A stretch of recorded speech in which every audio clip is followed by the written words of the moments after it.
हम सभी के नेता आदरणीय राहुल गांधी जी, राजस्थान प्रदेश के मुख्यमंत्री सम्मानीय अशोक गहलोत साहब, एआईसीसी के प्रदेश के प्रभारी अविनाश पांडे जी, मंचासीन हमारी पार्टी के पूर्व प्रदेश अध्यक्ष, पूर्व सेल्फ लीडर्स, सांसद, विधायकगण, मंत्रीगण, एआईसीसी के पदाधिकारीगण, इस आज किसान सभा में मौजूद इतनी बड़ी तादाद में आए हमारे किसान भाई, नौजवान दोस्तों, पार्टी के कार्यकर्तागण, महिलाओं, आदरणीय बुजुर्गों, बच्चों, मैं आप सब लोगों का सबसे पहले आप सबकी तरफ से, प्रदेश कांग्रेस कमेटी की तरफ से और राजस्थान की जनता की तरफ से परम आदरणीय राहुल गांधी जी का बहुत बहुत स्वागत करता हूं। कृपया जोरदार तालियां बजाकर राहुल जी का जयपुर में आगमन पर स्वागत करिए। आज इस किसान रैली को करने का जो उद्देश्य था वो आप लोग भली भांति जानते हैं। राजस्थान और अनेक राज्यों में, देश भर में जिस पीड़ा में आज किसान बैठा है, उसका परिवार जिस आर्थिक संकट से जूझ रहा है, उस सब को देखकर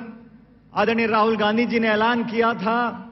चुनाव अभियान के दौरान कि न सिर्फ राजस्थान में लेकिन मध्य प्रदेश में, छत्तीसगढ़ में, हर जगह अगर कांग्रेस को जनता आशीर्वाद देगी तो सबसे पहला काम हमारी सरकार बनने के बाद हम किसानों का ऋण माफ करेंगे। मैं धन्यवाद देना चाहता हूं राहुल जी आपका कि आपके निर्देश के अनुसार तीनों राज्यों के अंदर 2 दिन के अंदर हमारी सरकारों ने किसानों का ऋण माफ किया है। ये ऋण माफी पिछली सरकार भी कर सकती थी, लेकिन 5 साल तक वसुंधरा जी की सरकार रही, केंद्र में मोदी जी की सरकार रही, बहुत भाषण हुए, बहुत जुमले दिए, किसान लगातार आत्महत्या करते रहे, लेकिन कांग्रेस का शासन बनने के बाद आज किसान को एक उम्मीद की किरण दिखी है। मैं धन्यवाद देता हूं राहुल जी का कि आपने इतना मजबूत संकल्प लेकर जनता के साथ जो वादा किया, आज प्रदेश का, पूरे देश का किसान ये उम्मीद करता है कि जब लोकसभा के चुनाव के बाद कांग्रेस की सरकार आपके नेतृत्व में दिल्ली में बनेगी, तभी किसान के बेहतर दिन आएंगे, तभी किसान खुशहाली के रास्ते पर निकल सकता है। साथियों, नई सरकार बनने में कांग्रेस पार्टी के तमाम कार्यकर्ताओं ने बहुत लंबे समय तक संघर्ष किया। मैं आज इस मंच से प्रदेश के हजारों लाखों कांग्रेस के कार्यकर्ताओं को धन्यवाद देना चाहता हूं। आपके खून पसीने की बदौलत आज प्रदेश की जनता ने कांग्रेस को सरकार बनाने का मौका दिया है। हम जितने भी आज लोग मंच पर बैठे हैं, आप सबके आशीर्वाद से बैठे हैं। मेरा आपसे इतना ही आग्रह है कि बहुत जल्द प्रदेश और देश में लोकसभा के चुनाव भी होंगे और राहुल जी 11-12 महीने पहले राजस्थान में 2 लोकसभा के उपचुनाव हुए थे, उन दोनों सीटों पर कांग्रेस पार्टी जीती थी। आज मैं प्रदेश की जनता से और कांग्रेस के कार्यकर्ताओं से आह्वान करना चाहता हूं कि आने वाले लोकसभा में जो 23 सीटों की कमी रह गई थी, वो 23 सीटें जीतकर राहुल जी की झोली में डाल दें ताकि केंद्र में सरकार कांग्रेस पार्टी की बने। साथियों, इस प्रदेश में जब किसान और नौजवान मन बना लेता है, राजस्थान और हिंदुस्तान में नौजवान और किसान जिस करवट बैठ जाता है, जीत उसी दल की होती है। और आज पूरे हिंदुस्तान भर में भाजपा की सरकार को चुनौती देने के लिए जिस आक्रामक तरीके से राहुल गांधी जी ने कटघरे में खड़ा किया है, न सिर्फ कांग्रेस पार्टी और कांग्रेस के कार्यकर्ता लेकिन समूचा विपक्ष ये देख रहा है कि आज मोदी जी की सरकार को ललकारने की हिम्मत किस पार्टी, किस नेता में है। आपके नेतृत्व में आज भाजपा को हमने कटघरे में खड़ा किया है। किसान के मुद्दे पर, महंगाई के मुद्दे पर, भ्रष्टाचार के मुद्दे पर, आंतरिक सुरक्षा के मुद्दे पर आज आपने उनको जवाब देने के लिए मजबूर किया है। देश की सदन के अंदर, संसद में और सड़कों के अंदर हमने भारतीय जनता पार्टी को बेनकाब करने का काम किया है। मैं धन्यवाद देना चाहता हूं प्रदेश के मुख्यमंत्री गहलोत साहब का कि आपने सरकार बनने के तुरंत बाद हम सब लोगों ने जो निर्णय लिए हैं उसको देखकर जनता में आज संतोष है और नौजवान, कर्मचारी, छोटा दुकानदार, किसान सब लोग आज उम्मीद करते हैं कि जिस सरकार ने शुरुआत में ऐसे कदम उठाए हैं, निश्चित रूप से आने वाले 5 साल में एक बेहतर सरकार देने का काम हम करेंगे।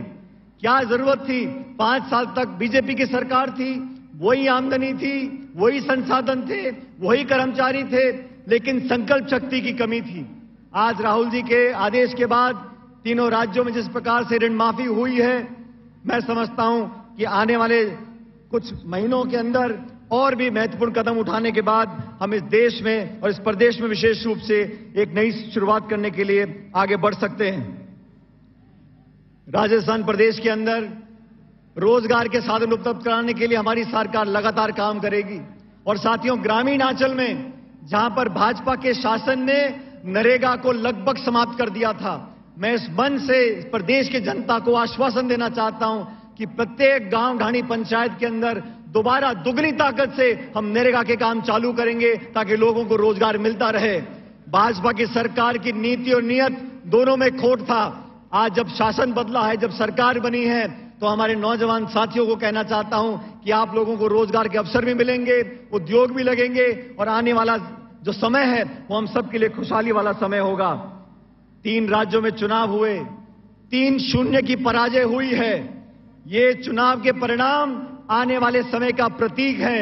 2019 में लोकसभा के चुनाव होंगे। राहुल गांधी जी के नेतृत्व में, कांग्रेस के नेतृत्व में इस देश में दोबारा कांग्रेस की सरकार बनने जा रही है और उस सरकार के गठन में राजस्थान की जनता का और हमारे 25 लोकसभा सीटों पर भारी बहुमत से कांग्रेस जीते, इस बात का भी आपसे निवेदन करने के लिए यहां पर खड़ा हूं। मैं एक बार पुनः राहुल गांधी जी का स्वागत करता हूं और प्रदेश की जनता को आश्वासन देता हूं कि हमारी सरकार जिस मजबूती से आगे बढ़ी है, एक ईमानदार सरकार जो बिना भेदभाव करे लोगों का भला करने के लिए आगे बढ़ी है, आप सबके समर्थन के साथ एक बहुत बेहतर शासन हम लोग राजस्थान में देंगे। आज इस पावन अवसर पर राहुल जी का स्वागत करते हुए मैं देश के और खास करके प्रदेश के किसानों को मुबारकबाद देना चाहता हूं कि सरकार बनने के बाद जो आपकी मदद हुई है इसमें लगातार बढ़ोतरी करते रहेंगे और नौजवानों का, महिलाओं का, बुजुर्गों का आशीर्वाद हमारी पार्टी और पार्टी के नेताओं को मिलता रहे। आप सब यहां पर आए, आपका बहुत बहुत शुक्रिया। और मैं आग्रह करूंगा प्रदेश के मुख्यमंत्री सम्माननीय गहलोत साहब से कि वो आकर अपनी बात को यहां पर रखें।